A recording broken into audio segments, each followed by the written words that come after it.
When you hear the term Black Death, know that people at that dangerous time of 1347 to 1352 called it the Great Mortality. It was also called the Great Pestilence. Any of these names are an accurate description for the devastation it brought during those horrific years of suffering. In Europe alone, it is estimated that between 30 to 50 million people, or up to 50% of Europe's total population, perished from this pandemic, and many more outside of the continent. It seemed no city, town, village, or place of human population could escape its devastating wrath. However, while this may have been true for vast areas of Europe, there were rare pockets of determined resistance. Incredibly, a city within modern-day Italy had noticeable success during the scourge of Black Death. This particular city experienced mortality rates dramatically lower than most other European cities and nations. After recovering from your momentary shock, you may ask these questions. Where was this place? How did they do it? Was it an isolated island with little contact from the known world? To answer your questions, I will introduce you to a city which is still well known today. Far from being a faded memory, it is a fashion capital on the world stage. During the Black Death, it looked and functioned much better than other European cities. Welcome to Milan, an Italian city which fought back hard against the Great Mortality, later known as the Black Death. Hello everyone, my name is Craig, host of Medieval to Modern, where we feature often overlooked knowledge from civilization's medieval ages in an interesting yet compact manner. After presenting another fascinating episode of history, we will reveal the Medieval to Modern top 8 of intriguing facts about the Black Death. Thank you for joining us today. When a person contracted the plague, infected lymph glands formed on their body, appearing as painful swellings known as buboes. These buboes would turn black as they rotted surrounding living tissue. This is how it became known as the Black Death, which was a horrific condition for the afflicted. Though in medieval times, it was not called the Black Death. That term came about later, in the late 17th century, while it was first used in the English language around 1755. While this plague destroyed lives by the millions, people did not know the cause was a bacterium named Yersinia pestis. Rodents, usually rats, hosted the fleas which carried this bacterium. Humans contracted Yersinia pestis through flea bites, where it entered into the bloodstream to the lymph nodes. There, this bacterium would multiply and cause these nodes to swell. From the onset of symptoms, the victim would usually die within 3 days. This Black Death arrived in the area of present-day Italy around October of 1347 at the Sicilian harbor city of Messina. There, an Italian ship had returned from Crimea with the deadly unseen cargo of Black Death. Gradually, as this plague spread, people in Messina fled from the horrific outbreak to other locations on the island of Sicily. By January of 1348, the plague had migrated to the central Italian city of Pisa. From there, it spread throughout the central Italian region, including Florence by March of that same year. On the month of January 1348, this plague arrived at the northern Italian port city of Genoa. By February, the northern Italian harbor city of Venice was dealing with the Black Death. Soon, devastating losses of life were appearing throughout the northern region, just like other areas of Italy.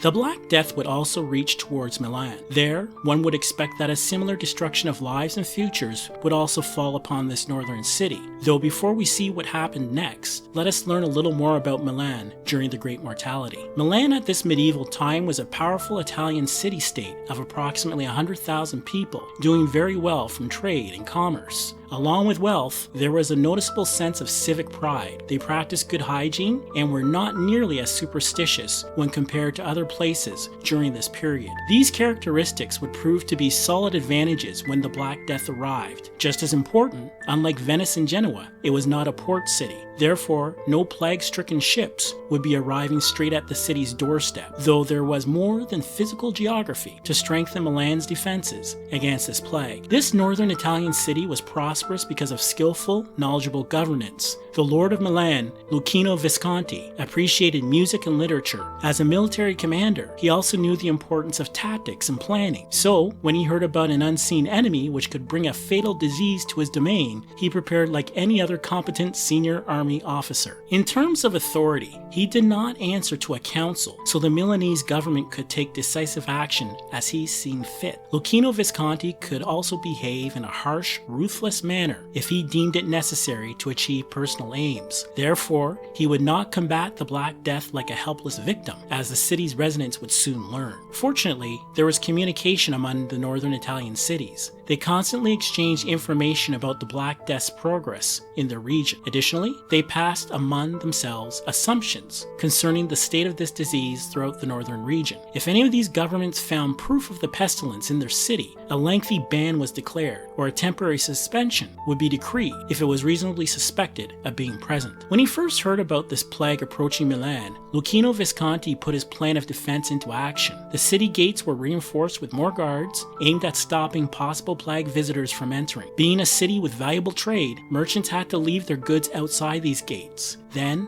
a guard would retrieve the items and leave payment. Still, the Black Death could not be stopped from entering Milan. In 1348, when this plague was detected inside the city, special camps were arranged outside the city walls to isolate potential plague travelers. As for the first few cases, when the households were identified, swift, merciless action came to their doorstep. It was said that residents of 3 identified plague households had their homes walled up from the outside by strict order. Thus, all family members that could not prove their good health to leave the home were left to perish inside. Later, bodies and linen of infected homes were burned. Today, this type of strict enforcement by Milan's government may seem harsh. However, where flagrant violations of orders occurred, the Black Death flourished. For example, various wealthy Europeans ignored isolation efforts, fleeing cities and spreading the disease far and wide. Even people that did not flee continued to congregate in numbers, performing daily activities which violated isolation orders. Again, the plague thrived on such ignorance. The results were catastrophic for cities like Genoa that were slow to introduce strict isolation. They lost up to half of their population from this plague. The Milanese authorities became even more defensive in 1350. At that time, it was declared that plague victims and their caregivers would be isolated in pestilence buildings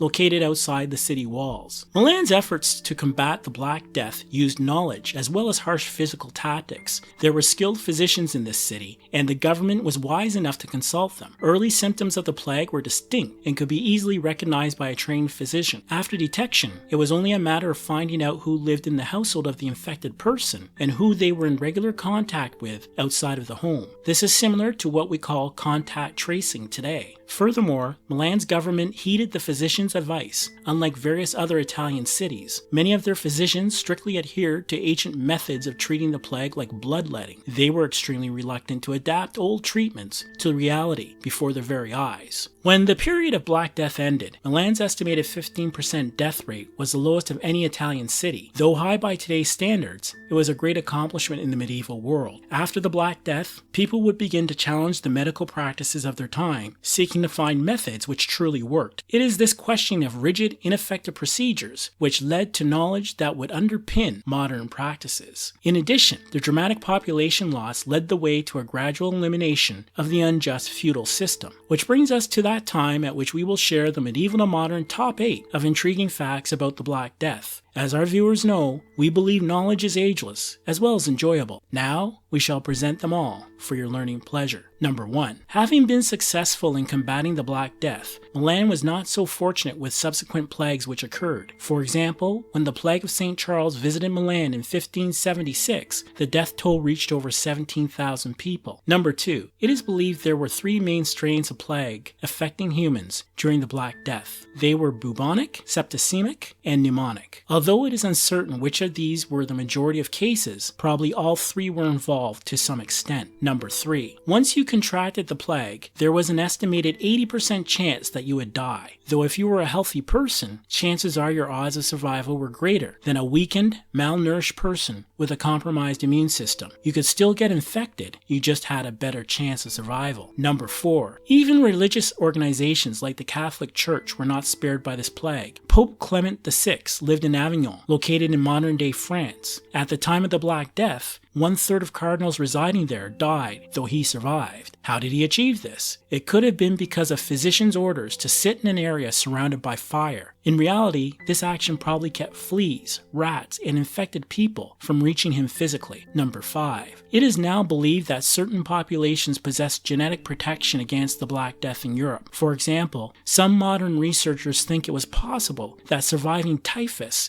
may have contributed to a degree of immunity against the Black Death. It should should be mentioned that Milan experienced a typhus outbreak in early 1348, just before the plague visited that city. Number 6. Four Thieves vinegar was one of the many potions developed in an attempt to cure a person from the Black Death. It consisted of cider, vinegar, or wine, combined with sage, rosemary, or cloves, among other spices. It was said that four thieves invented this potion, using it to protect them against the plague while they robbed homes of the dying and graves of the dead. Remarkably, this mixture is still used today as an antibacterial agent. Number 7. The cause of this Black Death, Yersinia pestis, was identified in 1894. Until this discovery, plagues were thought to be caused by spiritual forces like the wrath of God, or astrological occurrences like the alignments of certain planets. From many past cures over centuries that were prescribed, only quarantine, or what is now known today as social distancing, could actually help stop the spread of this Black Death. Number 8. We still see cases of the plague today. Fortunately, they are rare, and we have ways to treat it, unlike the medieval ages. At first, sulfonamide drugs became available in 1932 to deal with this disease. Today, antibiotics are the usual treatments. If left untreated, half of those infected will die, usually within 3 to 5 days after showing symptoms. Thank you for supporting us at Medieval to Modern. Please be sure to watch our next weekly episode or one shown at the end of this video. Also, be sure to like, subscribe, comment, and spread the word about this channel so we can create more exciting content. I wish you good tidings as we remember that sharing knowledge has been a noble deed throughout the ages.